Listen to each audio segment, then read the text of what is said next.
पाकिस्तान और अफगानिस्तान के बीच शांति वार्ता एक डेडलॉक में फंस गई है क्योंकि इस्लामाबाद ने तालिबान पर की सिक्योरिटीज इश्यूज विशेषकर कोऑपरेशन और काउंटर टेररिज्म इफर्ट्स पर इलॉजिकल और डिटेल्ड रुख अपनाने का आरोप लगाया है। पाकिस्तान ने तालिबान के सामने clear evidence based and solution oriented demands रखी हैं ताकि क्रॉस बॉर्डर मिलिटेंसी को रोका जा सके, लेकिन रिपोर्ट में कहा गया कि इस्लामी समूह की इनफ्लेक्सिबिलिटी और इलॉजिकल आर्ग्यूमेंट्स ने उनके कोऑपरेट करने की इच्छा पर गंभीर संदेह खड़ा कर दिया है। वार्ता के दूसरे दौर की शुरुआत पर पाक डिफेंस मिनिस्टर ख्वाजा आसिफ ने चेतावनी दी कि यदि शांति वार्ता विफल होती है तो ऑल आउट वॉर छिड़ सकता है पाकिस्तान और अफगानिस्तान के बीच। लेकिन करंट कॉन्फ्लिक्ट की शुरुआत कैसे हुई? जुलाई 2024 में ख्वाजा आसिफ ने बीबीसी को दिए इंटरव्यू में पुष्टि की कि तालिबान अफगानिस्तान में क्रॉस बॉर्डर स्ट्राइक्स करता रहा है और करता रहेगा। उन्होंने कहा कि इसके लिए तालिबान को पहले से इन्फॉर्म करने की आवश्यकता नहीं है। तालिबान ने इसे इररिस्पॉन्सिबल बताते हुए चेतावनी दी कि इसके कॉन्सिक्वेंसेस होंगे, इसके कॉन्सिक्वेंसेस पाकिस्तान को भुगतने पड़ेंगे। 9 अक्टूबर 2025 की सुबह पाकिस्तान ने रिपोर्टेडली काबुल, खोस्त, जलालाबाद और पक्तिका में एयर स्ट्राइक्स किए जिनका निशाना पाकिस्तानी तालिबान था।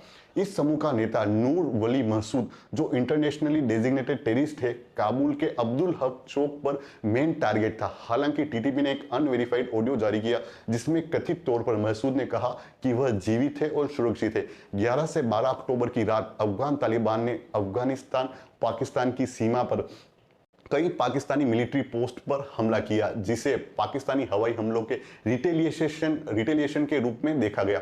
सीज फायर 19 अक्टूबर को कतर ने घोषणा की कि दोहा में एक्सटेंसिव टॉक्स के बाद अफगान और पाकिस्तान की सरकारें सीज फायर पर सहमत हो गई है, जिसमें कतर और तुर्की ने मीडिएशन करी है। समझौते के अनुसार अफगान सरकार ने पाकिस्तान पर हमले करने वाले समूह विशेषकर पाकिस्तानी तालिबान को समर्थन देना बंद करने पर सहमति जताई। दोनों पक्षों ने यह भी तय किया कि वे एक दूसरे की सिक्योरिटी फोर्सेस, सिविलियंस या क्रिटिकल इंफ्रास्ट्रक्चर को निशाना नहीं बनाएंगे। हालांकि कॉन्फ्लिक्ट के रिस्पॉन्स में 24 अक्टूबर को अफगान सुप्रीम लीडर हिबतुल्ला अखुंदजादा ने कुनार नदी पर डैम बनाने का आदेश दिया जिसमें पानी पाकिस्तान की ओर जाने से रोका जा सके। अब देखते हैं कि इस कॉन्फ्लिक्ट का इंपैक्ट क्या हुआ। पक्तिका प्रांत में 3 क्रिकेटरों की मौत के बाद अफगानिस्तान क्रिकेट बोर्ड एसीबी ने पाकिस्तान में होने वाली T20 ट्राई नेशन सीरीज से अपना नाम वापस ले लिया। इसके बावजूद पाकिस्तान क्रिकेट बोर्ड पीसीबी ने घोषणा की कि जिम्बाब्वे अफगानिस्तान की जगह लेगा। क्लेशेस के दौरान तालिबान ने काबुल के प्राइवेट ब्रॉडकास्टर शमशाद टीवी को बंद कर दिया, यह आरोप लगाते हुए कि उसने रिसेंट बॉर्डर क्लेशेस को पर्याप्त रूप से कवर नहीं किया और तालिबान की पोजीशन को डिफेंड नहीं किया।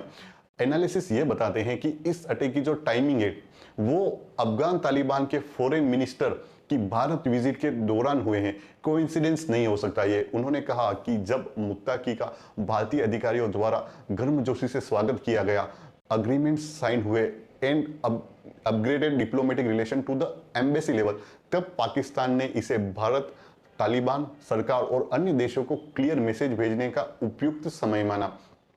लेकिन ये जो 2 इनसेपरेबल ब्रदर्स थे इस मुकाम पर पहुंचे कैसे, इस कॉन्फ्लिक्ट की शुरुआत कैसे हुई? यह समस्या नई नहीं है। इन सारी चीजों की शुरुआत होती है 1839 में। इस टाइम पे ब्रिटिशर्स और रशियन एम्पायर दोनों अफगानिस्तान में अपने इन्फ्लुएंस को बढ़ा रहे थे क्योंकि अफगानिस्तान की जो जियोग्राफी है, इसकी जो सेंट्रल लोकेशन है साउथ एशिया में, एक बहुत ही इंपॉर्टेंट और स्ट्रेटेजिक लोकेशन है। यहाँ कई अलग अलग महत्वपूर्ण साम्राज्य के बीच में स्थित है जो यूरेशिया के जो पुराने एम्पायर रहे हैं, जैसे देखिए मंगोल एम्पायर यूरेशिया, यूरोप और एशिया को कवर करता था। मिडिल ईस्ट में कई बड़े बड़े एम्पायर रहे हैं जैसे कि पर्शिया, उसके बाद साउथ एशिया, ब्रिटिश एम्पायर और रशियन एम्पायर में ये जो अफगानिस्तान को लेके कॉन्फ्लिक्ट ऑफ सुप्रीमेसी चल रही थी, इसको नाम दिया गया था द ग्रेट गेम, यानी कौन अफगानिस्तान पे अपना इंफ्लुएंस काबिज करेगा। अफगानिस्तान को कई सारे साम्राज्य की कब्रगाह कहा जाता है, द ग्रेवयार्ड ऑफ एम्पायर्स, क्योंकि इस पर आक्रमण करना तो बहुत आसान है। क्योंकि देखिए यहाँ पर कभी भी एकजुटता नहीं रही है, आपस में जितने भी अलग अलग कबायली ग्रुप है उनमें कभी बहुत ज्यादा एकजुटता, यूनिटी नहीं रही, तो इस पर आक्रमण करना बहुत आसान है लेकिन इसे जीतना बहुत मुश्किल है और इस पर शासन करना तो इम्पॉसिबल है बाय एनी फॉरेन पावर। कारण फिर से ज्योग्राफी, जो कि इसके लिए एक श्राप की तरह है, वह एक और वरदान की तरह भी है। और दूसरा कारण क्या है? ट्राइबल एथनिक डिवीजन, क्योंकि आपस में इन ट्राइब्स को जोड़कर रखना, इनके ऊपर शासन करना बहुत मुश्किल है। यह है अफगानिस्तान का एक ज्योग्राफिकल मैप। बेसिक फीचर आपको जो पता होना चाहिए वो यह है कि यह हिंदू कुश माउंटेन्स हैं, हिंदू कुश के पहाड़ हैं। यह अफगानिस्तान को बीचों बीच दो हिस्सों में बांट देते हैं और अफगानिस्तान का ज्यादातर इलाका पहाड़ी है और दक्षिण में यहाँ पे रेगिस्तान है जो कंधार और उसके नीचे दक्षिण का इलाका है, और उत्तर में और मध्य में पूरा पहाड़ी इलाका है। तो अब देखते हैं कि एक ट्रीटी हुई, एक समझौता हुआ 1999 में 1919 में ब्रिटिश एम्पायर और अफगानिस्तान के राजा के बीच, और उसके बाद से अफगानिस्तान को इंडिपेंडेंट माना जाता है, उसके बाद से अफगानिस्तान को स्वतंत्र माना जाता है। तब अफगानिस्तान आजाद हो गया और ब्रिटिशर्स ने अपना दखल अफगानिस्तान के मामलों में देना बंद कर दिया। अफगानिस्तान आजाद होने के बाद वर्ल्ड वॉर 2 में भी न्यूट्रल रहा, उसने कोल्ड वॉर में भी, शीत युद्ध में भी किसी की साइड नहीं ली, ना रशिया की ना अमेरिका की, वह हमेशा न्यूट्रल रहा। ईयर 1933 में अफगानिस्तान के लास्ट किंग बनते हैं जहीर शाह, और यही वो टाइम था जब अफगानिस्तान थोड़ा बहुत स्टेबल था। जहीर शाह ने अफगानिस्तान के अंदर मॉडर्नाइजेशन किया। जब आसपास की कंट्रीज में डेमोक्रेसी की बात होना चालू हो गई थी तो इन्होंने भी 1964 में अफगानिस्तान का पहला कॉन्स्टिट्यूशन भी इंप्लीमेंट कर दिया, जिसमें अफगानिस्तान में पार्लियामेंट बना और 2 हाउसेज भी बने। और किंग जहीर शाह के एक कजिन थे दाऊद खान, जिन पे इनको बहुत ही ज्यादा ट्रस्ट था, तो इन्होंने दाऊद खान को प्राइम मिनिस्टर बना दिया था उस टाइम पे। अब देखिए, कॉन्स्टिट्यूशन इंप्लीमेंट करना, पार्लियामेंट के हाउसेस बनाना, ये सारी चीजें जहीर शाह कर तो रहे थे, लेकिन सारी पावर इन्होंने अपने पास रखी थी। होता वही था जो जहीर शाह कहते थे, जिसका लोग दबी आवाज में कभी कभी विरोध भी करते थे। अब देखिए, ईयर 1973 आता है और एक दिन अचानक से जहीर शाह की तबीयत खराब हो जाती है, और तब तक अफगानिस्तान में इतना ज्यादा डेवलपमेंट हुआ नहीं था, तो कोई अच्छा हॉस्पिटल भी नहीं था, तो उनको अपना इलाज करवाने के लिए इटली जाना पड़ा। अब जहीर शाह के इटली जाते ही इनके जो भरोसेमंद कजिन थे दाऊद खान, इन्होंने 17 जुलाई 1973 को अफगानिस्तान में तख्ता पलट कर दिया, एक कू कर दिया और सारी चीजें अपने कंट्रोल में ले ली। यह जो कू हुआ था इसमें आर्मी और पब्लिक दोनों ने ही दाऊद का सपोर्ट किया था। अफगानिस्तान की आम जनता भी यही चाहती थी कि राजशाही खत्म हो और डेमोक्रेसी आए, जिसमें लोगों के हाथ में पावर आए, क्योंकि वो लोग भी राजशाही से परेशान हो गए थे।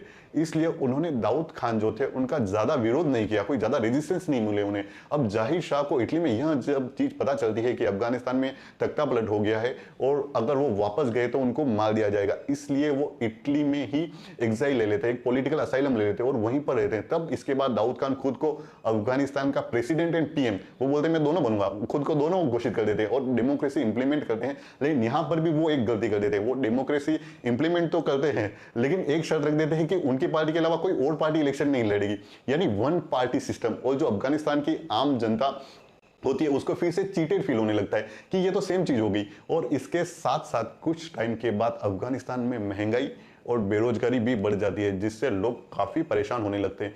और सिर्फ इतना ही नहीं, इसके साथ साथ दाऊद जो थे वो सिर्फ बड़ी बड़ी सिटीज में, जो मेट्रो सिटीज है, जो मेजर सिटीज है, उन्हीं में कंस्ट्रक्शन करवा रहे थे और जो छोटे कस्बे थे उनको बिल्कुल इग्नोर कर दिया था। और छोटे कस्बों की जो जनता थी इस चीज को लेके बहुत ज्यादा गुस्से में आ गई थी। उनको लगने लगा कि इससे बढ़िया तो जो जहीर शाह थे वही थे। दाऊद खान की ये सारी चीजें देख के और इन सब चीजों से परेशान होकर अफगानिस्तान के कई सारे ग्रुप्स मिलकर एक पार्टी बनाते हैं, People's Democratic Party of Afghanistan, PDPA.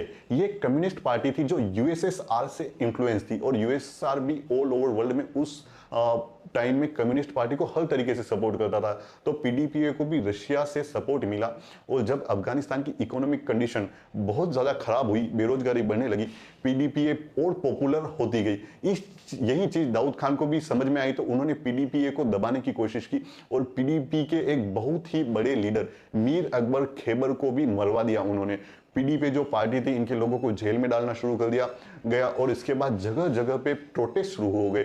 Daud Khan के कंट्रोल से सारी चीजें बाहर होने लगी और पीडीपी जो पार्टी थी उसको दाऊद गवर्नमेंट के कुछ बड़े मिलिट्री ऑफिसर्स भी सपोर्ट कर रहे थे, जिसकी वजह से पीडीपी पूरे अफगानिस्तान में बहुत पावरफुल हो चुकी थी।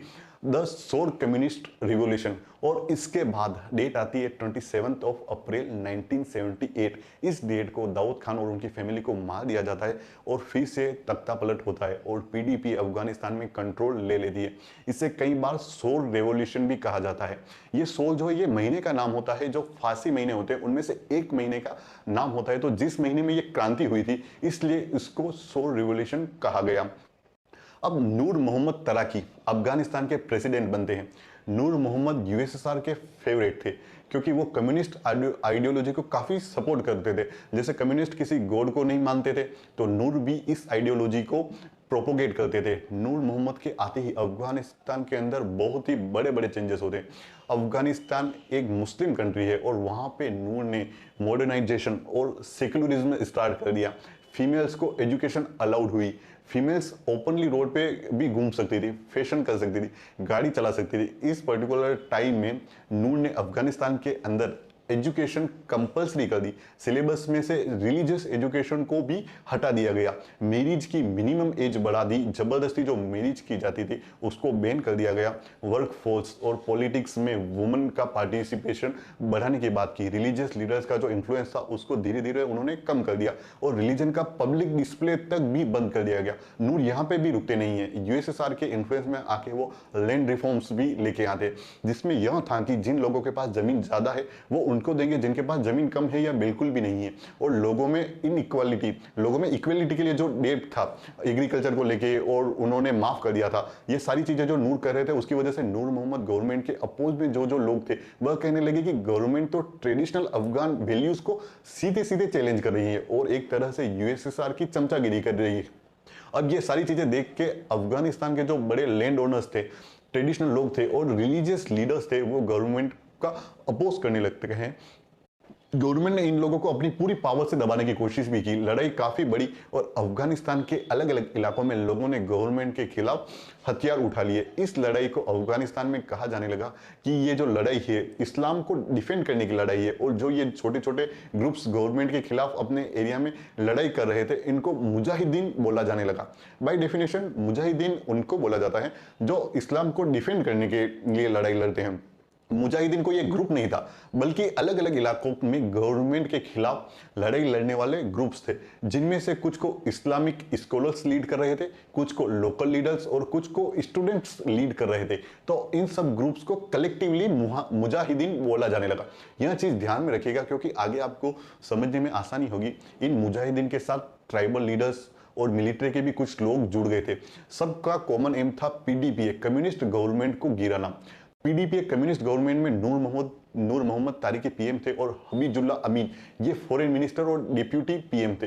लेकिन यूएसएसआर को हबीबुल्लाह अमीन अनरिलायबल लगते थे। यूएसएसआर जितना नूर मोहम्मद पे ट्रस्ट करता था उतना अमीन पे नहीं करता था। इनफैक्ट उस टाइम पर ये रूमर्स भी थे कि अमीन जो भी अमीन है यूएस के सीआईए के साथ मिले हुए उनके एजेंट है। इसके बाद 20 मार्च 1979 को नूर मोहम्मद मॉस्को जाते हैं और यूएसएसआर इनको समझाता है कि फॉरेन मिनिस्टर अमीन यूएस के सीआईए से मिले हुए हैं और आपको इनको अपनी मिनिस्ट्री से हटा दो। साथ में यूएसएसआर ये भी समझाता है कि अफगानिस्तान की सिचुएशन अभी बहुत ज्यादा क्रिटिकल है। आप ये जो सोशल रिफॉर्म्स लेके आ रहे हो बैक टू बैक अफगानिस्तान में इनको थोड़ा सा आप कम कर दो। और नूर मोहम्मद यूएसएसआर को अश्योर करते हैं कि वो वापस लौट के अमीन को हटा देंगे। इससे कहा जाता है कि यह बात सीआईए को पता चल जाती है और सीआईए अमीन को बता देती है। जैसे ही नूर यूएसएसआर के दौरे से वापस आते हैं तो अमीन जो थे वो एयरपोर्ट पे ही पहुंच के नूर और उनकी फैमिली को मार देते हैं और खुद पीएम बन जाते हैं।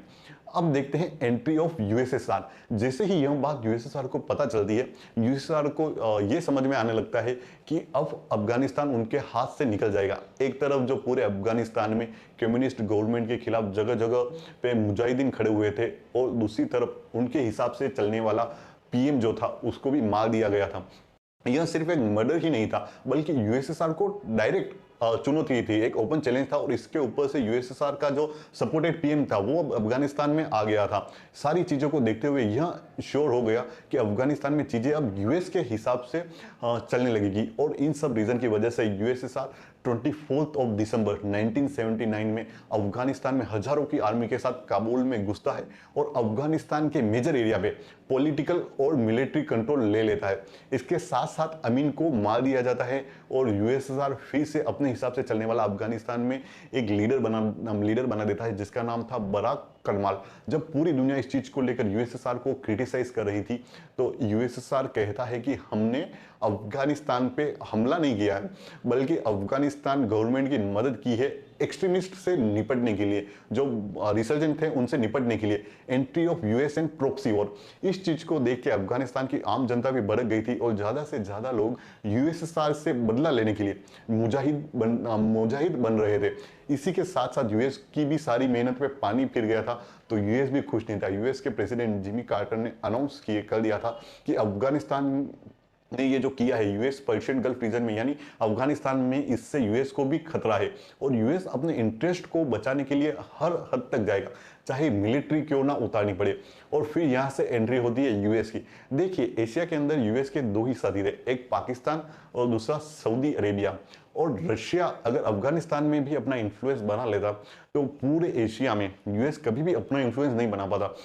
इसलिए यूएस के लिए अफगानिस्तान के अंदर यूएसएसआर का इन्फ्लुएंस रोकना, उसे कंटेन करना बहुत ही जरूरी हो गया था। अब अगर यूएस डायरेक्ट अफगानिस्तान में घुसता तो वह यूएसएसआर और यूएस डायरेक्ट वॉर में आ जाते, वो यूएस नहीं चाहता था। इसलिए उसने दूसरा रास्ता चुना। यूएस ने कई सारी इस्लामिक कंट्रीज को यूएसएसआर के खिलाफ किया, यह कहकर कि यह रिलीजन पे अटैक है। और अफगानिस्तान के अंदर जो मुजाहिदीन लड़ रहे थे उनको यूएस ने हर तरीके से बहुत ही भारी सपोर्ट किया।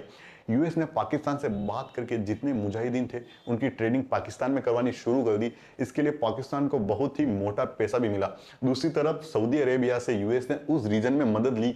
यूएस के सीआईए ने पाकिस्तान की आईएसआई के साथ मिलकर मकदब अल खिदामत, यह एक ऑर्गेनाइजेशन बनवाई और उस पूरे रीजन में लोगों से कहा कि यह एक होली वॉर है, इसमें सबको आना चाहिए। और काफी लोग इस लड़ाई को लड़ने आए भी, जिसमें से 3 बहुत ही इंपॉर्टेंट लोग थे।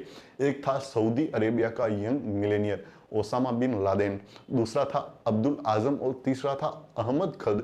ये तीनों पाकिस्तान के पेशावर में पहुंचते हैं और डायरेक्ट तो ये फाइट में नहीं इन्वॉल्व होते, लेकिन बहुत ही बड़े लेवल पर फाइनेंशियल मदद और स्ट्रेटजी बनाने में मदद करते हैं। और जितना भी मुजाहिदीन का रिक्रूटमेंट होता था ये सारी चीजें देखते थे। इन तीनों के पास उस एरिया का हर डेटा होता था।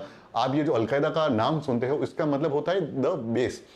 उस टाइम पे जितने मुजाहिदीन रिक्रूट हुए थे उन सबका डेटाबेस था इनके पास, और इसी के नाम पे बना था अलकायदा। वेस्टर्न कंट्रीज जो थी वो भी इसे यूएस को सपोर्ट कर रही थी। और इसके साथ साथ उस टाइम पर जितनी भी मूवीज आती थी उसमें मुजाहिदीन को एक हीरो के रूप में पोर्ट्रे किया जाता था, ताकि यंग जनरेशन और इन्फ्लुएंस हो। जैसे 1987 में आप देखिए, यूएसएसआर आर्मी पावरफुल तो थी, लेकिन अफगानिस्तान का जो रीजन है वो काफी ज्यादा पहाड़ों वाला है और वहां पे एक्सट्रीम वेदर होते हैं, जिसमें यूएसएसआर आर्मी को काफी दिक्कत हुई थी। और अचानक से कहीं से भी मुजाहिदीन उन पे अटैक कर देते थे। प्रॉपर गोरिल्ला वार चलती थी उस एरिया में। मुजाहिदीन पूरी तरीके से उस एरिया से वाकिफ थे, लेकिन यूएसएसआर आर्मी को बहुत ही दिक्कत हो रही थी। अफगानिस्तान के अंदर एयरफोर्स का बहुत बड़ा एडवांटेज था यूएसएसआर के पास, लेकिन यूएस ने मुजाहिदीनों को latest weapon Stinger surface to air missile भी दे दी, जिसकी वजह से मुजाहिदीन पहाड़ों में से छुप के इनके एयरप्लेन बैठे बैठे ही उड़ा रहे थे। इन सारी चीजों से यूएसएसआर को बहुत ही भारी नुकसान हुआ। जब अफगानिस्तान में सोवियत संघ के खिलाफ लड़ाई का माहौल बना हुआ था तो कुछ लोगों ने अपने अपने गुटों को बहुत पावरफुल बना लिया था। उन्हीं में से एक था अहमद शाह मसूद, जिन्होंने आगे जाके नॉर्दर्न अलायंस नाम के गुट, ये आगे नॉर्दर्न अलायंस के लीडर बने। और दूसरे गुट थे जिसे कि तालिबान, हालांकि यह काफी बाद में बना था 1990 के आसपास। और अलकायदा, अमेरिका ने इन सभी को हथियार सप्लाई किए, इन सभी ग्रुप्स को। और वहां पे ग्राउंड लॉजिस्टिक्स कैसे जाते थे, क्योंकि हथियार आते थे पाकिस्तान के पास और पाकिस्तान से आईएसआई जो उनकी इंटेलिजेंस एजेंसी है वो वहां से अफगानिस्तान तक उन्हें पहुंचाती थी और डिस्ट्रीब्यूट करती थी। इसके कारण यह जो युद्ध है वो स्टेलमेट पे आ गया था, बराबरी पे आकर खत्म हो गया था। ना अफगानिस्तान के जो मुजाहिदीन है वो शहरों पर कब्जा कर पा रहे थे और ना सोवियत यूनियन की जो आर्मी है वह गांव और पहाड़ों पर कब्जा कर पा रही थी। 1985 में मिखाइल गोर्बाचोव सोवियत यूनियन के जनरल सेक्रेटरी बनते हैं और उन्होंने अपने रिफॉर्म प्रोसेस को शुरू किया। ग्लासनोस्ट और पेरिस्ट्राइक का नाम की 2 स्कीम्स, और उन्होंने यह तय किया कि अब सोवियत यूनियन बाहर के देशों में अपनी आर्मी नहीं भेजेगा, जहां पर कोई लेना देना ही नहीं है हमारा, तो हम बिना बात के एक्सपेंशन के चक्कर में अपनी आर्मी, अपना पैसा बर्बाद नहीं करेंगे। हम अपने देश पर ध्यान देंगे, हमारे अपने देश के अंदर रिफॉर्म करेंगे। यहाँ पैसे की ज्यादा जरूरत है, तो उन्होंने 1986 के बाद धीरे धीरे आर्मी को कम करना शुरू कर दिया था। और एक यूएसएसआर नहीं, एक सरकार वहां पर खड़ी करी और इसका लीडर था मोहम्मद नजीबुल्लाह। और यह सरकार भी कम्युनिस्ट सरकार थी। 1989 आते आते सारे सोवियत यूनियन के जो सैनिक थे वह अफगानिस्तान छोड़कर जा चुके थे। यह लड़ाई 1979 से 1989 तक चली। यूएसएसआर ने 10 साल तक लड़ाई लड़ी अफगानिस्तान के अंदर, लेकिन उसके बाद 1988 में उन्होंने अपनी फोर्सेस को वापस बुलाना शुरू कर दिया था। 15 फेब 1989 को सारी फोर्सेस वापस चली गई थी यूएसएसआर की। ये एक बहुत ही ज्यादा शर्मनाक हाल थी यूएसएसआर के लिए। अब यूएसएसआर तो अफगानिस्तान से हार के वापस जा चुका था, लेकिन अब अफगानिस्तान को चलाएगा कौन, उसको रूल कौन करेगा। सोवियत आर्मी के वापस जाती अलग अलग जो वॉर लॉर्ड्स थे, जैसे कि अहमद शाह मसूद और जितने भी अलग अलग गुटों के लीडर्स थे, वो सब आपस में लड़ने लगे। इन सभी के पास हथियार तो थे ही, जो कि कई देशों ने इन्हें सप्लाई किए थे, पैसा था, और अब सबने सोचा कि अब सोवियत आर्मी तो चली गई है, तो हमारा कब्जा होना चाहिए, हम ज्यादा पावरफुल बनेंगे, हमारी सरकार बनाएंगे। तो इस फिराक में हर किसी ने एक दूसरे पर हमला करना शुरू कर दिया, और इससे शुरू होता है Afghan civil war. Afghan civil war 1989 to 1996। तो अब हम बात करें अफगानिस्तान के गृह युद्ध की, तो ये शुरू होता है 1989 में, और 1996 लगभग 7 साल ये चला। 1991 में सोवियत यूनियन पूरी तरह से टूट गया था और 15 अलग अलग देशों में बांट दिया गया, और यही सोवियत यूनियन नजीबुल्लाह सरकार को बहुत पैसा सप्लाई करता था, और उनको सबसे बड़ा सपोर्ट इस सोवियत यूनियन का ही था। लेकिन जब ये सपोर्ट छिन गया तो नजीबुल्लाह सरकार भी ज्यादा समय नहीं टिकी, और कुछ ही महीनों में नजीबुल्लाह की सरकार भी गिर गई, क्योंकि उन्हें सपोर्ट मिलना बिल्कुल बंद हो गया था। जैसे मैंने आपको बताया था कि मुजाहिदीन कोई भी एक ग्रुप नहीं था, ये पूरे अफगानिस्तान में अलग अलग ग्रुप्स और कबीले थे। तो यह ग्रुप्स अफगानिस्तान पर रूल करने के लिए आपस में ही लड़ने लगते हैं। इसको लेकर 1992 में कई सारे छोटे छोटे ग्रुप्स के जो लीडर थे, उन्होंने पाकिस्तान का जो पेशावर है वहां पर मीटिंग की, और अफगानिस्तान में पावर किस तरीके से शेयर होगी, कौन क्या देखेगा, इस पे एक अग्रीमेंट भी साइन किया, जिसको पेशावर अकॉर्ड भी कहा जाता है। लेकिन इसमें भी आगे चल के काफी दिक्कत हुई, क्योंकि जिसको कम पावर मिली थी उसने इस अकॉर्ड को मानने से ही मना कर दिया था। जैसे अफगानिस्तान में एक सिविल वॉर शुरू होगी, और फिर से अफगानिस्तान के अंदर डिस्ट्रक्शन, केओस, कंप्लीट लॉलेसनेस, कई सारी कंडीशन पैदा हो गई थी। अब हम देखते हैं राइज ऑफ तालिबान इन अफगानिस्तान। अभी जितने भी ये मुजाहिदीन के जो ग्रुप्स थे, इनमें से एक ग्रुप था स्टूडेंट विंग का, जिसके अंदर रिलीजियस स्कूल और मदरसों के स्कॉलर्स थे। मुजाहिदीन का यह ग्रुप सबसे मजबूत था, जिसको तैयार किया गया था यूएसएसआर से लड़ने के लिए। एक्चुअली पश्तो में स्टूडेंट को कहते हैं तालिब, और इसी से इस विंग का नाम पड़ा तालिबान। इस ग्रुप के अंदर एक बहुत ही फेमस और तेज बंदा था, मुल्ला मोहम्मद उमर, जिसने यूएसएसआर से लड़ते समय उनको बहुत ही ज्यादा नुकसान पहुंचाया था। तो ये जो मुल्ला उमर था, यही इनका हेड बनता है।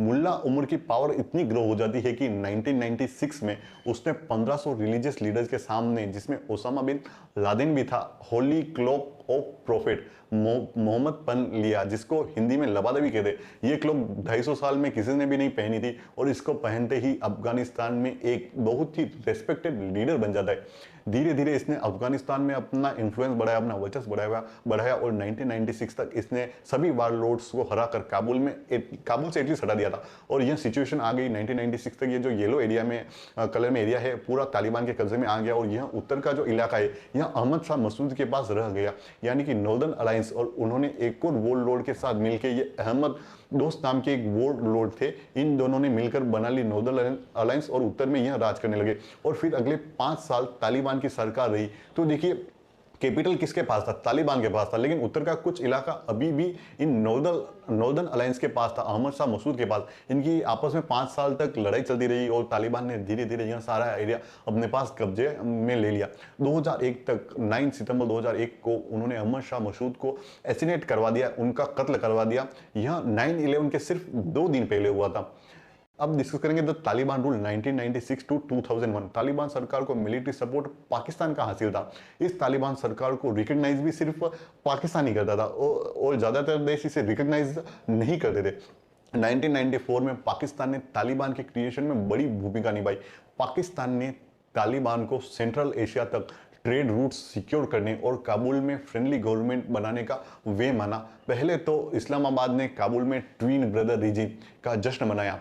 तालिबान ने पाकिस्तान को एक की अलाई के रूप में मान्यता दी, लेकिन डूरंड लाइन पर गहरी दरारें उभर आई, गहरे डिफरेंसेस सामने आए। तालिबान ने पाकिस्तान के साथ सीमा का समर्थन करने से इनकार कर दिया और जोर देकर यह कहा कि मुस्लिम्स के बीच कोई सीमा नहीं होनी चाहिए। और इसके बाद अफगानिस्तान के अंदर मुल्ला उमर शरिया लॉ इंप्लीमेंट करता है, जिसमें यह था कि औरतें बिना मेल के बाहर नहीं निकलेगी, म्यूजिक, मूवी, टीवी बैन होंगे, वेस्टर्न एजुकेशन के बजाय रिलीजियस एजुकेशन दी जाएगी, चोरी करने वालों के हाथ काट दिए जाएंगे, चौराहे पर फांसी देना, 1500 साल पुराना बमियान में बुद्धा जी का एक स्टेचू था जो यूनेस्को वर्ल्ड हेरिटेज साइट थी, उसको तोड़ दिया जाता है ताकि कोई और धर्म का स्टेचू ना रहे। पीडीपीए का जो करंट पीएम था उसको चौराहे पे मार के लटका दिया जाता है। ये वो टाइम था जिसको सोच के लोग आज भी डरते हैं। लेकिन ओसामा भी अब यूएस के खिलाफ हो जाता है। ओसामा के यूएस के खिलाफ होने के बहुत सारे रीजन थे, जैसे सऊदी अरेबिया में जो यूएस मिलिट्री घुस रही थी, ओसामा उसके खिलाफ था। यूएस ने सूडान के अंदर भी ओसामा के ऑपरेशन बंद करवा दिए थे, और भी बहुत सारे रीजन थे ओसामा के यूएस के खिलाफ होने के। अब अलकायदा जो तो एक इंटरनेशनल नेटवर्क था, इसमें बहुत सारे लोग जुड़े हुए थे जो कि आतंकवाद फैलाना चाहते थे। इनकी जो विचारधारा थी वो इस्लामिज्म और सलाफिज्म की भी बहुत ही एक्सट्रीम विचारधारा थी। और इनका क्या मकसद था कि दुनिया में अलग अलग जगह आतंकवादी हमले करे जाए और आतंक से अपना लक्ष्य हासिल किया जाए। इस अलकायदा के लीडर दो ओसामा बिन लादेन और आमान अल जवाहिरी, और इन्हें सपोर्ट किसने किया? तालिबान ने। तो अलकायदा के जितने भी ट्रेनिंग सेंटर थे वो सब अफगानिस्तान में तालिबान सरकार की शरण में फल फूल रहे थे। 9/11 अटैक ऑन यूएस, तो ओसामा बिन लादेन के मुल्ला उमर से काफ़ी अच्छे रिलेशन थे।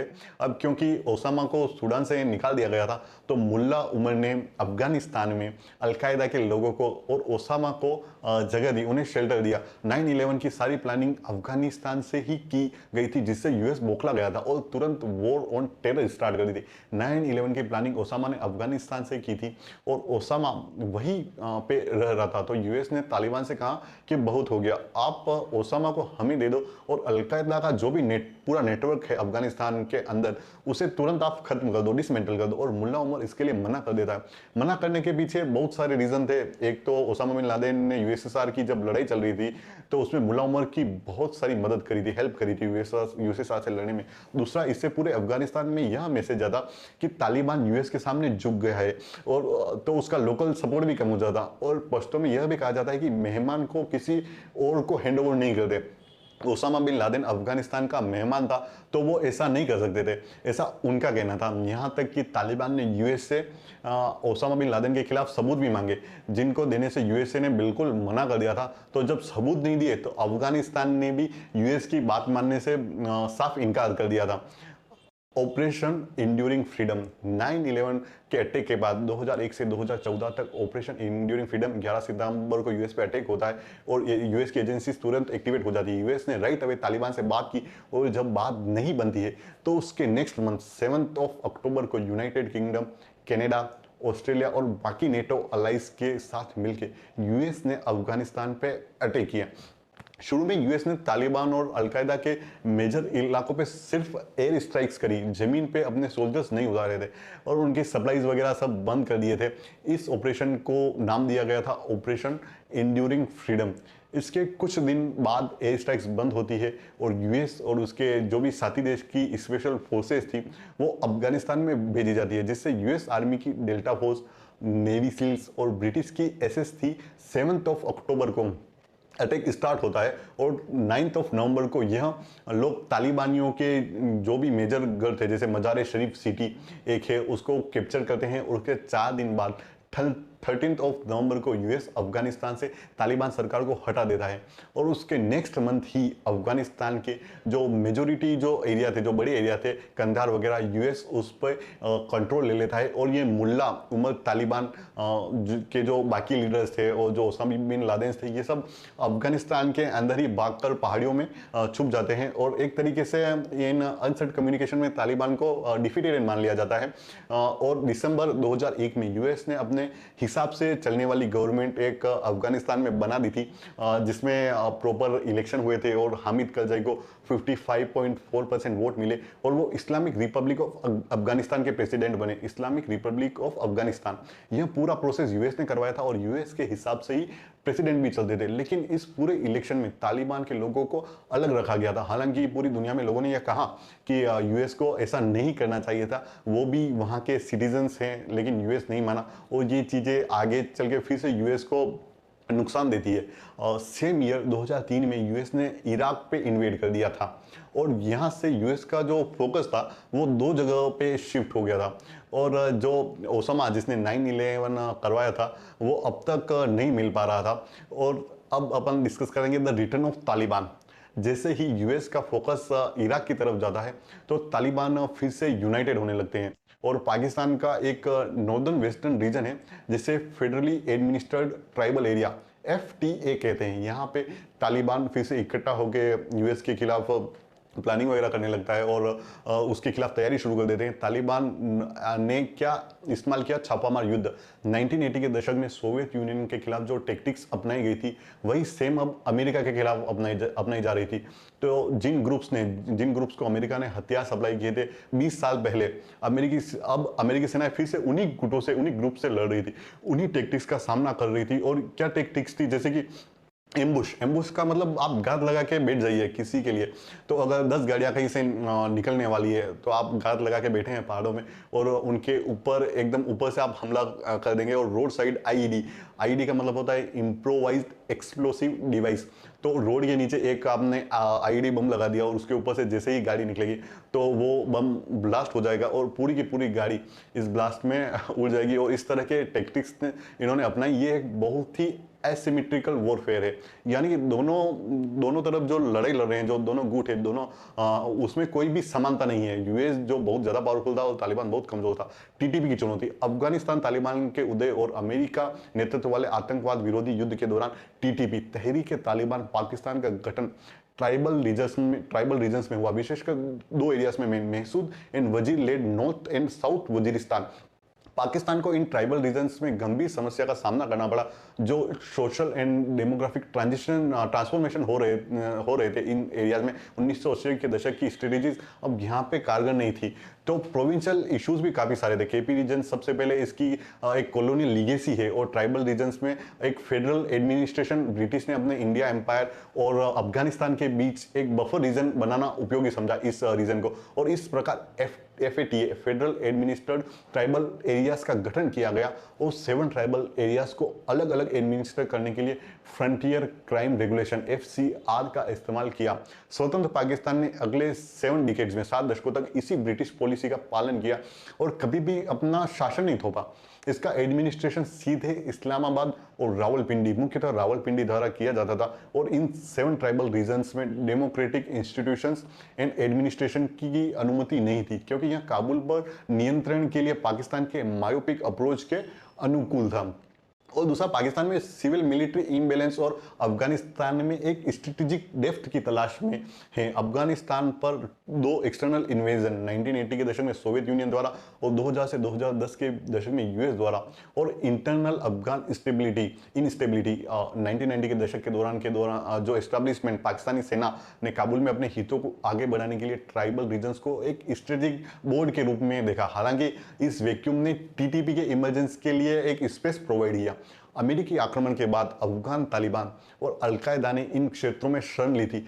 टीटीपी ने उन्हें समर्थन दिया था, सपोर्ट प्रोवाइड किया था, तालिबान के साथ अलायंस बनाया। अफगान तालिबान अलोंग और द अलकायदा दोनों ही ड्यूरेंट लाइन के पार यूएस लेड फोर्सेस के खिलाफ लड़ने के लिए सेफ हेवंस और लोकल सपोर्ट चाहते थे।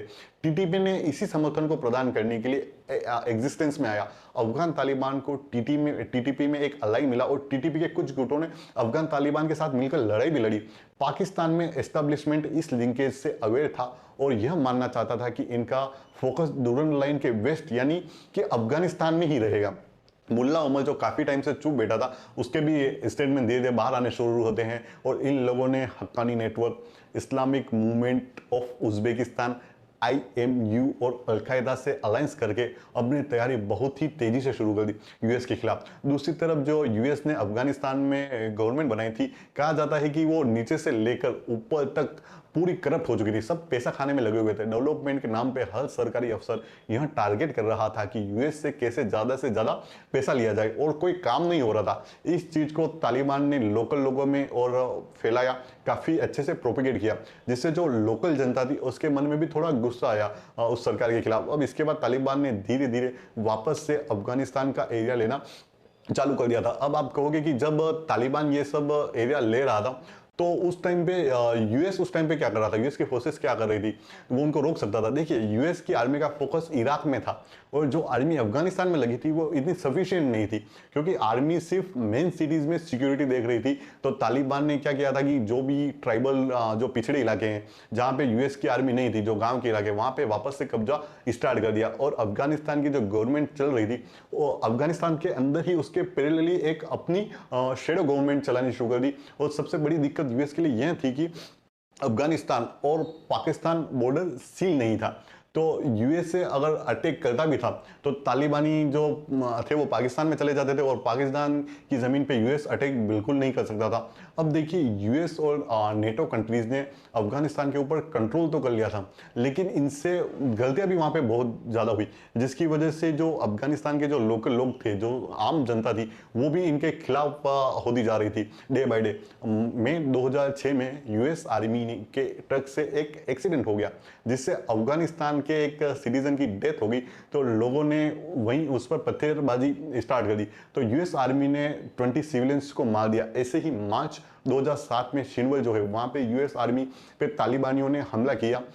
वहां पे भी यूएस आर्मी ने क्या किया, सिविलियंस पे गोलियां चला दी। 12 सिविलियंस मारे गए। सितंबर 2009 में कुंडूज में तालिबानियों ने 2 ऑयल टैंकर को हाईजेक कर लिया। इसके रिटेलिएशन में नेटो ने एयर स्ट्राइक्स करना शुरू कर दिया, जिससे 179 लोग मारे गए, और इसमें 100 से ज़्यादा सिविलियंस। और जब बाद में सिविलियंस का पता चला तो जर्मनी को आखिर में आके विक्टिम कोई जो फैमिलीज थी जो उसमें मर गए थे, उन्हें 50,000 कंपनसेशन भी देना पड़ा। 2005 में हज का महीना में यूएस ने एक स्ट्राइक करी, जिसमें यूएस से गलती से एक शादी पे बम गिर गया था, जिसमें दुल्हन समेत 47 सिविलियंस मारे गए थे। ये सारी चीजें जो चल रही थी। फिर आता है जुलाई 2010, जिसमें विकीलीक्स ने अफगान वॉर से रिलेटेड यूएस गवर्नमेंट के 90,000 से ज्यादा डॉक्यूमेंट लीक कर दिए। इनमें से कई डॉक्यूमेंट से पता चलता है कैसे नेटो ने सिविलियंस को मारा था, और बाद में झूठ बोल के उन इंसिडेंट्स को कवर अप किया, उन्हें छुपाया। इसकी वजह से दुनिया भर में अफगानिस्तान में यूएसए के इन्वॉल्वमेंट का क्रिटिसिज्म होने लगा। इन सब इंसिडेंट की वजह से अफगानिस्तान की जो आम जनता थी, उनको ये लगने लगा है कि मतलब यूएस आर्मी जो है, उनके मन में जो अफगानिस्तान के जो लोकल लोग हैं, जो उनका कल्चर है, जो उनके ट्रेडिशन है, उनके लिए बिल्कुल भी रेस्पेक्ट। और ये सारी चीजें डे बाय डे बढ़ रही थी। तो अफगानिस्तान गवर्नमेंट के जो लोग थे, कुछ मिलिट्री में भी थे, वो यूएस के अगेंस्ट हो जाते हैं। इनफैक्ट यूएस आर्मी के लिए यह भी दिक्कत शुरू हो गई थी कि चलते चलते जैसे यूएस आर्मी जा रही है तो आम जनता भी उन पे अटैक कर देती थी, क्योंकि लोगों में गुस्सा बहुत था और वो उन्हें ऐसे काफी देखते थे। ये सारी चीजें चल रही थी। फिर 2020 आता है और यूएस के प्रेसिडेंट ट्रंप ने तालिबान से बातचीत करने का ऑफर किया, और तालिबान और यूएस के बीच 29 फरवरी 2020 को दोहा में एक अग्रीमेंट साइन होता है। लेकिन ध्यान रखने की बात यह कि इस अग्रीमेंट में अफगानिस्तान की गवर्नमेंट को बाहर रखा गया। ये टॉक्स जो हो रही थी डायरेक्ट यूएस और तालिबान के बीच में हो रही थी। तालिबान और यूएस के बीच ये अग्रीमेंट होता है। इस अग्रीमेंट का जो मेजर पॉइंट था कि नेटो अफगानिस्तान से बिल्कुल बाहर चला जाएगा, अपनी फोर्सेज जो है वो सारी वापस ले लेगा, तालिबान अलकायदा को सपोर्ट नहीं करेगा, अपना लैंड यूज नहीं करने देगा अलकायदा को। यह जो एग्रीमेंट हुआ था इसको दोहा एग्रीमेंट भी बोलते हैं। लेकिन इस एग्रीमेंट में कुछ चीजें सीक्रेट रखी गई थी जिन्हें पब्लिक नहीं किया गया था, और वह चीजें सिर्फ यूएस और तालिबान के बीच में ही रही। यहाँ तक कि अफगानिस्तान की जो गवर्नमेंट तक से ये चीजें शेयर नहीं करी गई। आगे चल के तालिबान गवर्नमेंट ने यह भी कहा कि यूएस और तालिबान ने मिलकर हमारे खिलाफ कुछ ना कुछ जरूर प्लान किया होगा जिससे कि हमें नुकसान हो। यह एग्रीमेंट होने के बाद यूएस आर्मी अफगानिस्तान से विड्रॉ करना स्टार्ट कर दिए और अगस्त 2021 में पूरी तरीके से अफगानिस्तान को छोड़ के वापस चली जाती है। यह सारी चीज़ें जब हो रही होती है तो अफगानिस्तान के प्रेसिडेंट अशरफ गनी देश छोड़ के भाग जाते हैं, लेकिन आम जनता को तालिबान वाला टाइम याद था, उनको डर था कि अब तालिबान उनको छोड़ेगा नहीं। स्पेशली वो लोग जो मतलब अफगान लोग जो यूएस के साइड में थे और उनको यूएस को सपोर्ट कर रहे थे, यूएस के साथ मिलकर काम कर रहे थे। 7 दिसंबर 2021 को तालिबान अफगानिस्तान से अफगानिस्तान गवर्नमेंट को हटा देता है और अपनी नई गवर्नमेंट अनाउंस कर देता है। अब देखेंगे पाकिस्तान अफगानिस्तान के संबंध 1947 के बाद से एक्सेप्ट फॉर ब्रीफ पीरियड्स को छोड़कर Pakistan Afghanistan ties have been marked by mutual distrust and कटुता और आरोप प्रत्यारोप और हॉस्टिलिटी से चिन्हित रहे। कई बार यह स्थिति आर्म्ड क्लेशेस तक पहुंच गई है, जैसे हाल ही में देखा गया है। This negativity between Pakistan and Afghanistan Pakistan में बहुत सिविलियन एंड डायरेक्ट मिलिट्री दोनों के दौरान बनी रही और अफगानिस्तान में फंडामेंटल सिस्टम ट्रांसफॉर्मेशंस अस्थिरता तथा दो महाशक्तियों, दो सुपर पावर सोवियत संघ 1979 टू 1989 और यूएस 2001 से 2021 के फेल्ड इंटरवेंशंस के बीच भी जारी रही। इन दोनों पीरियड्स में पाकिस्तान ने अफगान रेजिस्टेंस का समर्थन किया, उन्हें फुल सपोर्ट दिया। 2004 में पाकिस्तानी आर्मी ने al Qaeda and other foreign militants को निकालने के लिए क्रैकडाउन चलाया। इस अभियान से स्थानीय लोगों में व्यापक आक्रोश फैल गया था। 2007 में बैतुल्लाह मसूद के नेतृत्व में टीटीपी का औपचारिक रूप से गठन होता है। मसूद के अनुसार पाकिस्तान द्वारा ट्राइब्स से आतंकियों को सौंपने की मांग मलमस्ती आतिथ्य सत्कार के पारंपरिक ट्राइबल प्रिंसिपल के खिलाफ थी और पाकिस्तान की जो आर्मी के असोल्ट के हमलों ने मसूद जनजाति जो सबसे ज्यादा इससे इफेक्ट हुई थी को तथाकथित रूप से डिफेंसिव जिहाद के लिए प्रेरित किया। 2007 में बैतुल्लाह मसूद के नेतृत्व में तहरीक तालिबान पाकिस्तान यानी टीटीपी का औपचारिक रूप से गठन हुआ। पाकिस्तान के लिए टीटीपी से जुड़ी सबसे बड़ी चुनौती खैबर पख्तूनख्वा केपी प्रोविंस में high level of violence and terrorism है। 2024 पिछले एक दशक का सबसे वायलेंट ईयर रहा है। इस वर्ष में 1600 से अधिक लोग मारे गए, जिनमें से लगभग 680 सिक्योरिटी पर्सनल शामिल थे। टीटीपी की मुख्य मांगे क्या है, उनकी डिमांड्स क्या है? जनजातीय क्षेत्रों यानी एफएटीए को खैबर पख्तूनख्वा प्रांत से अलग करके पुनः स्वतंत्र दर्जा दिया जाए, पाकिस्तानी सुरक्षा बलों को इन क्षेत्रों से हटा लिया जाए और शरिया लॉ लागू किया जाए। टीटीपी ब्रिटिश काल में बनाए गए फेडरल एडमिनिस्ट्रेटेड ट्राइबल एरियाज एफएटीए पर शासन स्थापित करना चाहती थी और उन्हें अपने कंट्रोल में लेना चाहती थी ताकि वो वहां पे अपना रूल एस्टेब्लिश कर पाए। नूर वली मसूद पाकिस्तान का मोस्ट वांटेड जिहादी टीटीपी तहरीक तालिबान पाकिस्तान का लीडर जो अफगान तालिबान की सत्ता में वापसी को पूरे मुस्लिम समुदाय की जीत मानता है और उसने अपने संगठन को दोबारा रीबिल्ड किया और पाकिस्तान की आर्मी पर हमले तेज कर दिए, जिससे इस्लामाबाद और काबुल के बीच तनाव और ज्यादा बढ़ गया। टीटीपी का प्रमुख बनने के बाद मसूद ने बिखरे हुए जो भी ग्रुप्स थे, गुटों को एकजुट करने और संगठन को रीबिल्ड करने का प्रयास किया। उसने एक लूज फेडरल मॉडल अपनाया जिसमें जो लोकल कमांडर्स होते हैं उनको टीटीपी अम्ब्रेला के अंडर ही कुछ ऑटोनॉमी दी और उन ऑटोनॉमी से काम करने की अनुमति दी गई। टीटीपी का उद्देश्य पाकिस्तान के ट्राइबल रीजन्स में अपनी स्ट्रिक्ट इस्लामिक कोड लागू करना है, जिसमें पब्लिक प्लेसेस पर पुरुषों और महिलाओं के बीच टोटल सेग्रेशन को लागू करना शामिल है। अब अपन डिस्कस करेंगे पाकिस्तान की दोहरी नीति, ड्यूल पॉलिसी। पाकिस्तान ने हमेशा दोहरी नीति अपनाई थी। एक और वह अफगान तालिबान को शेल्टर दे रहा था जो अफगानिस्तान में इस्लामिक रिपब्लिक और यूएस आर्मी के खिलाफ खूनी विद्रोह चला रहे थे। वहीं दूसरी ओर पाकिस्तान ने अपने ही ट्राइबल रीजन्स में जो पाकिस्तानी तालिबान है यानी टीटीपी के खिलाफ ब्रूटल क्रैकडाउन चलाया। टीटीपी ने एक नया मैनिफेस्टो जारी किया जिसमें उसने सिविलियंस के बजाय पाकिस्तान की सिक्योरिटी पर्सनल्स यानी आर्मी पर हमलों को प्रायोरिटी दी।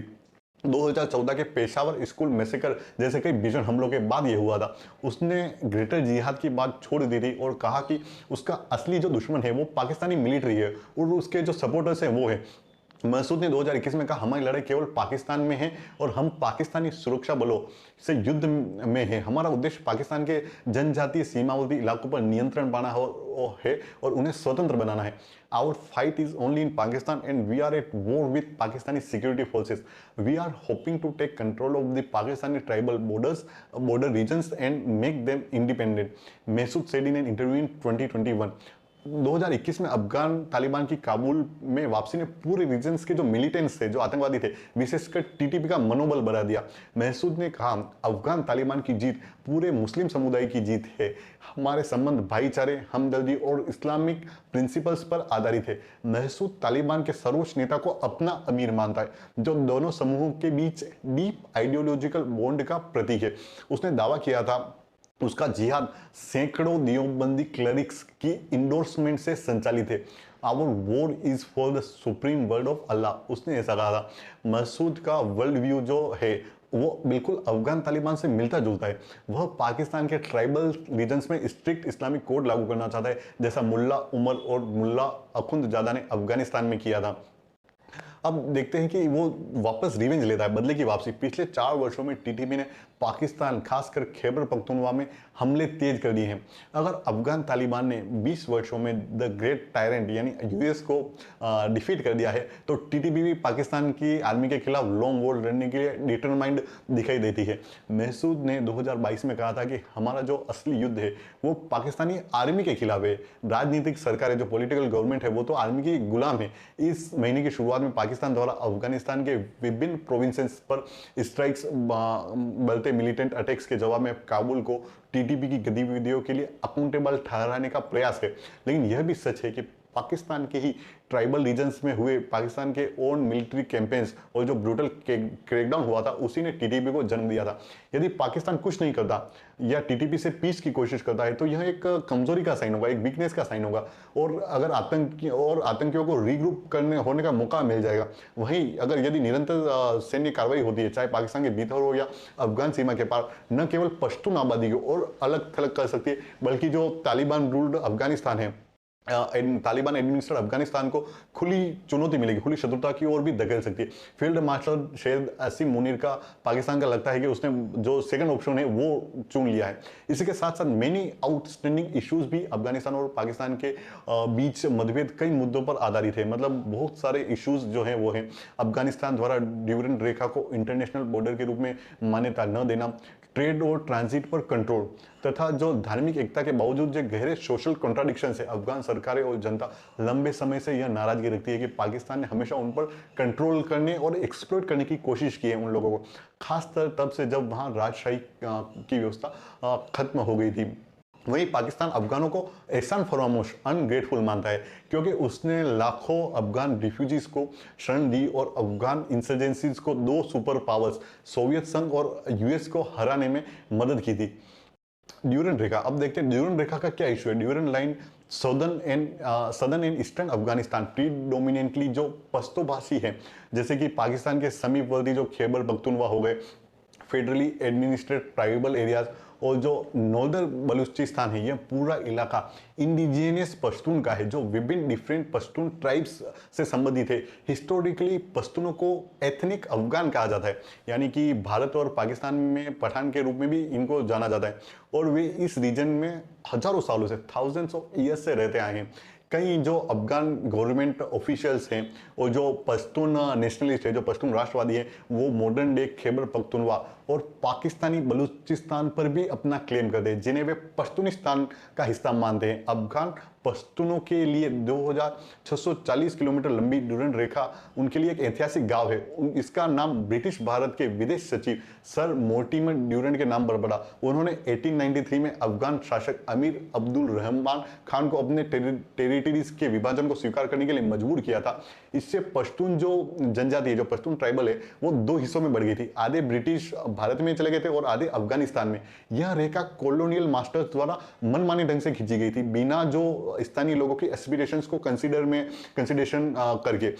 लेकिन यह बॉर्डर सिर्फ मैप पर बना हुआ है। अभी तक पिछले 100 सालों में इस बॉर्डर को आसानी से क्रॉस किया जा सकता है। कोई यहाँ पे मार्किंग नहीं है, कोई फेंसिंग नहीं है, कोई भारत पाकिस्तान की बॉर्डर की तरह यहाँ पे लाइटें नहीं लगी हुई है, तो ओके आप इसे आसानी से क्रॉस कर सकते हैं। और वो जो कबायली लोग हैं वो इस बॉर्डर को मानते ही नहीं है, वो तो आराम से इसे क्रॉस करके आते जाते रहते हैं अफगानिस्तान और पाकिस्तान में। और यही कारण है कि जब भी अफगानिस्तान या पाकिस्तान में कोई भी आतंकवादी हमला होता है, तो आतंकवादी आसानी से इन बॉर्डर को क्रॉस कर लेते हैं। इस बॉर्डर को क्रॉस करके वो दूसरी साइड में जाके छुप जाएंगे। और ये प्रॉब्लम बहुत सालों से आ रही है। 1973 में मोहम्मद दाऊद खान, जो अफगानिस्तान के राष्ट्रपति बने थे, सोवियत सपोर्ट से अफगानिस्तान के पाकिस्तान में पश्तून सेपरेटिस्ट को हथियार देना शुरू किया था। और जो 1980 के दशक के दौरान संबंध और ज़्यादा तनावपूर्ण बने रहे। 1980 के दशक में सोवियत आक्रमण के दौरान लाखों रिफ्यूजीज और मुजाहिदीन पाकिस्तान आए, क्योंकि ड्यूरंड लाइन का यूज़ अफगानिस्तान में सोवियत ऑक्यूपेशन से भाग रहे अफगान रिफ्यूजीज द्वारा बड़े पैमाने पर किया जाता था, जिसमें जो बड़ी संख्या में मुजाहिदीन इंसर्जेंट्स ग्रुप्स भी शामिल थे, जो यहाँ से क्रॉस होते रहते थे ड्यूरंड लाइन से। हालांकि पश्तूनों के बीच ये बॉर्डर खींच तो गई थी, लेकिन वे सांस्कृतिक कल्चरल रूप से एकजुट रहे। अफगान विद्वान नबी साहब के अनुसार ड्यूरंड लाइन का मूल उद्देश्य ब्रिटिश और अफगान स्फीयर ऑफ इन्फ्लुएंस तय करना था। इसे परमानेंट इंटरनेशनल बॉर्डर बनाने का कोई उद्देश्य नहीं था, लेकिन एक बार सीमा निर्धारित होने के बाद ब्रिटिश रूलर्स ने इसे एक परमानेंट बॉर्डर मान लिया था और पाकिस्तान ने भी अपने निर्माण के समय यही रुख अपनाया। अफगानिस्तान ने इसे सख्ती से अस्वीकार किया, इसे कभी एक्सेप्ट नहीं किया। 1947 में ब्रिटिश भारत के विभाजन से पहले अफगानिस्तान ने ब्रिटेन से ये रिक्वेस्ट भी की थी कि वो जो ड्यूरेंट समझौता है वो उसे समाप्त कर दे, ताकि ब्रिटिश भारत को सौंपे गए सभी पश्तून क्षेत्र वापस अफगानिस्तान को मिल जाए, जिससे जो वर्तमान में जो इंडस रिवर है वो पाकिस्तान अफगान की बॉर्डर बन जाती। ब्रिटिशरों ने यह मांग ठुकरा दी। इसके परिणाम स्वरूप अफगानिस्तान संयुक्त राष्ट्र में पाकिस्तान की सदस्य का विरोध करने वाला एकमात्र देश बना था। 1953 से 63 के बीच प्रधानमंत्री रहे दाऊद खान राजा जहीर शाह के चचेरे भाई ने पश्तूनिस्तान आंदोलन को समर्थन दिया, जिसका उद्देश्य पाकिस्तान के सभी पश्तून क्षेत्रों को अफगानिस्तान में मिलाना था। 1996 में इस्लामी अमीरात अफगानिस्तान उभरा और पाकिस्तान से घनिष्ठ क्लोज रिलेशन बनाए, लेकिन जब तालिबान ने दबाव के बावजूद, प्रेशर के बावजूद ड्यूरंड लाइन को इंडोर्स करने से मना कर दिया, तो रिश्ते वापस बिगड़ने लगे। अब अपन डिस्कस करेंगे trade and transit. Afghanistan landlocked देश है, उसके possible transit routes Pakistan, Iran और सेंट्रल एशियन रिपब्लिक से होकर जाते हैं। इनमें से पाकिस्तान का रूट है वो सबसे ज्यादा कन्वीनियंट है, सबसे ज्यादा सुविधाजनक है। सभी अफगान गवर्नमेंट चाहती है कि पाकिस्तान भारत अफगान व्यापार को वाघा बॉर्डर से होकर सड़क मार्ग द्वारा आने जाने की अनुमति दे, लेकिन पाकिस्तान ने इंडियन एक्सपोर्ट्स और इनडायरेक्ट रूप से जो इंडियन एड है इसको रोके रखा इस मार्ग से। इससे अफगानिस्तान में पाकिस्तान के प्रति और ज़्यादा नेगेटिव फीलिंग्स बढ़ जाती है। और जब पाकिस्तान कराची बंदरगाह या लैंड रूट से भी अफगानिस्तान जाने वाले माल को रोक देता है, तो अफगानों में और ज़्यादा अधिक आक्रोश आ जाता है पाकिस्तान के खिलाफ। इस तरह पाकिस्तान कनेक्टिविटी और ट्रांजिट इंस्ट्रूमेंट्स ऑफ कोजन के रूप में इस्तेमाल करता है इन दोनों को। अब अपन डिस्कस करेंगे पश्तून पंजाबी डिवाइड। पश्तूनों और इंडस नदी के साउथ एंड ईस्ट में रहने वाले लोग, मुख्यतः पंजाबी के जो जीवन जीने के तरीके, जो लाइफस्टाइल है, वो उसमें हिस्टोरिकल डिफरेंसेस रहे हैं। हालांकि पाकिस्तान ने अपने खैबर पख्तूनख्वा केपी प्रोविंस के कई पठानों को स्टेट एडमिनिस्ट्रेशन में इंक्लूड किया है और कराची में भी बड़ी पठान आबादी है। फिर भी यह जो कल्चरल डिवाइड है, जो सांस्कृतिक दरार है, वो मिट नहीं सकी। पाकिस्तानी पठान अपने अफगान भाइयों के समर्थन से ट्राइबल एजेंसीज के समाप्त होने को पंजाब डोमिनेटेड पाकिस्तानी स्टेट और आर्मी द्वारा उनके लाइफ पर एक अटैक मानते हैं, एक जीवन पर एक हमला मानते हैं। इसी कारण तहरीक तालिबान टीटीपी को अफगान पश्तूनों का एक कीन माना जाता है। यही आज का रियल बोन ऑफ कंटेंशन है अफगानिस्तान और पाकिस्तान के बीच। नेक्स्ट इशू है डिपोर्टेशन ऑफ अफगानी रिफ्यूजीज। 3 अक्टूबर 2023 को पाकिस्तान ने सभी अनडॉक्यूमेंटेड अफगान असाइलम सीकर्स लगभग 17 लाख को नवंबर तक देश छोड़ने का आदेश दिया। तालिबान सरकार ने इस फैसले को अनएक्सेप्टेबल बताया और पाकिस्तान को इसे रिकंसिडर करने का आग्रह किया। जो पाकिस्तान के डिफेंस मिनिस्टर है ख्वाजा आसिफ ने आरोप लगाया है कि अफगान रिफ्यूजीज आतंकवादियों को शेल्टर कर रहे हैं, पनाह दे रहे हैं। उन्होंने कहा कि पाकिस्तान ने पिछले 60 सालों तक 60 लाख अफगान शरणार्थियों की मेहमान नवाजी की, उन्हें शेल्टर प्रदान की, लेकिन उसकी कीमत उन्हें अपने खून से चुकानी पड़ी। उन्होंने अर्ज किया कि अफगान नागरिकों के लिए अपने देश लौटने का समय आ गया है। उन्होंने सवाल किया कि किस तरह के मेहमान, किस तरह के शरणार्थी अपने मेजबानों का खून बहाते हैं और मर्डरर्स को शेल्टर देते हैं। अब अपन देखेंगे कल्चरल रिलेशंस। अफगानिस्तान के पूर्व राष्ट्रपति हामिद करजई, जो 2004 से 2014 तक पावर में थे, ने पाकिस्तान और अफगानिस्तान को एक इनसेपरेबल ब्रदर्स बताया, लेकिन साथ ही यह भी आरोप लगाया कि पाकिस्तान अफगानिस्तान के खिलाफ आतंकवाद का इस्तेमाल करता है। यह पश्तून लोगों के बीच एक historical, religious and ethno linguistic connections, trade और अन्य रिश्तों से जुड़ा हुआ है। The gratitude question. पाकिस्तान का मानना है कि उसने अफगान शरणार्थियों और सोवियत संघ के खिलाफ जिहाद के दौरान 7 मुजाहिदीन ग्रुप्स की मदद की थी, और अगर ऐसा न करता तो अफगानिस्तान पूरी तरह सोवियत्स के कंट्रोल में चला जाता। पाकिस्तान यह भी मानता है कि उसी की मदद से तालिबान ने यूएस को हराया था। इसीलिए उसका तर्क है कि अफगानिस्तान की जो प्रेजेंट गवर्नमेंट है और उसकी जो जनता है उसको पाकिस्तान के प्रति कृतज्ञ होना चाहिए, उनका एहसान मानना चाहिए। लेकिन अफगान जनता का यह मानना है कि पाकिस्तान की जो पॉलिसीज है वो हमेशा अपने स्ट्रेटेजिक इंटरेस्ट की पूर्ति के लिए रहेगी, न कि अफगान लोगों के वेलफेयर के लिए। इसलिए पाकिस्तान की कृतज्ञता की अपेक्षा भ्रामक और अनुचित है, एक मिसप्लेस्ड है। अब अपन द इंडिया एंगल की बात करेंगे। पाकिस्तान हमेशा भय में रहा है कि पाकिस्तान और अफगानिस्तान दोनों मिलकर उसे घेर सकते हैं दोनों बॉर्डर से। इसलिए वह चाहता है कि काबुल अपनी भारत से जो निकटता है उसको सीमित करे। लेकिन कोई भी अफगान सरकार जो है वो अपनी विदेश नीति इस्लामाबाद के निर्देशों पर नहीं चलाना चाहती। यही दोनों देशों के बीच परमानेंट टेंशंस का एक कारण है। आज पाकिस्तान का यह मानना है कि अफगान तालिबान भारत के प्रति जो ओपननेस दिखा रहा है, जो खुलापन दिखा रहा है, उसके हितों को, वो पाकिस्तान के हितों को नुकसान पहुंचा रहे हैं और पाकिस्तान इसे अनफॉरगिवेबल विश्वासघात मानता है। टीटीपी के लिए अफगान तालिबान को दोषी ठहराना और अफगानिस्तान की लैंड पर हमले करना, जो क्रॉस बॉर्डर स्ट्राइक्स है, पाकिस्तान के लिए काउंटर प्रोडक्टिव साबित हो सकता है। Pakistan should know more about the Afghan Taliban and the Afghan Nations.